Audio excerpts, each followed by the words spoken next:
What's good? It's your boy CJ Goodfellow. We back with the Boston Clink. Y'all know what it is.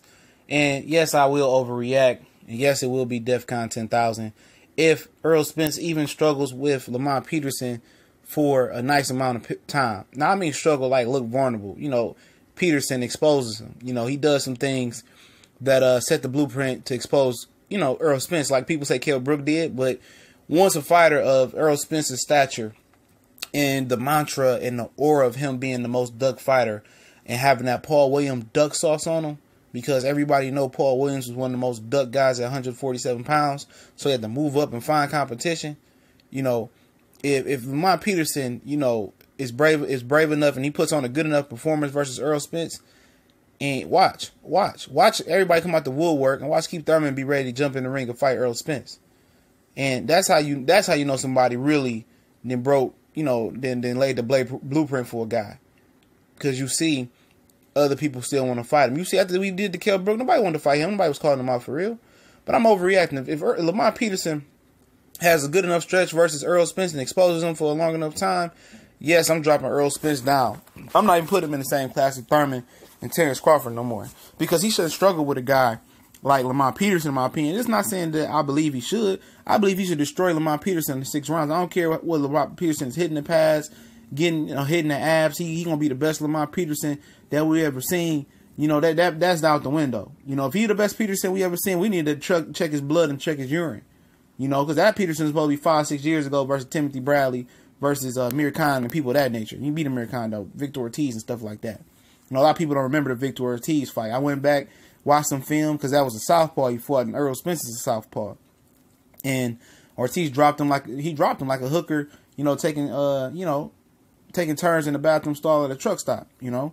I think he dropped him like 3, 4, 5 times, something like that. But yeah, I'm overreacting. You know, this is not a guy Errol Spence should struggle with. I don't care how much familiar they is. They sparred when he was in the amateur.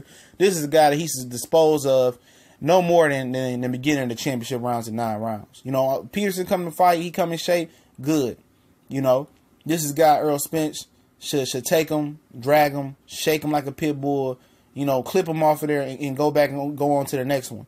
This shouldn't be a tough fight. And a lot of people out here saying, I got a lot of respect for Lamont Peterson. I respect Peterson, you know, but everything he did, you know, outside of the welterweight division doesn't matter right now. How did he look in his last few fights at welterweight? He struggled with Felix Diaz. He really lost that fight, and he didn't do what he's supposed to do with David Averizian. You know, if he can't knock out a guy like David Averizian and get that respect and really back him up and punish him and drop and hurt him and knock him out, he ain't got nothing for Lamont Peterson. I mean, he ain't got nothing for Errol Spence, excuse me. He ain't got nothing for Errol Spence. You know, you can say, oh, he can box and do all that. He could have boxed and moved versus David Averizian and Felix Diaz, but he didn't do it. You know why? Because he old. He ain't got the legs that he once had no more.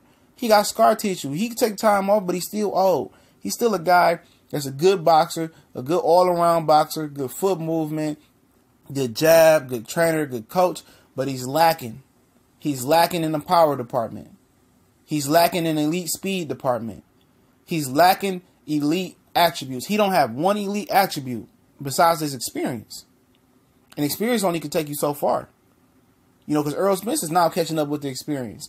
You know, people talking, oh, he did this versus Danny Garcia. He did that. That was at a catch weight. He did that. This ain't Danny Garcia. Styles make fights. And what history says, you look back at the Victor Ortiz fight. Power punching southpaw with good athletic ability. He couldn't do nothing with him. You could say it was a majority draw. It wasn't a majority draw. I watched that fight with several people that don't even like boxing. We watched that fight. Watched it with some chicks I had over. Everybody thought Victor Ortiz won that fight. Everybody. So if Errol Spence don't do what he's supposed to do versus Lamont Peterson, yes, I'll be the first one on here, even if he wins. If he struggles too much with Lamont Peterson, you know, then I'm going to be talking cash money crap. For sure, he shouldn't struggle with Peterson, in my opinion. Not at all. We gone.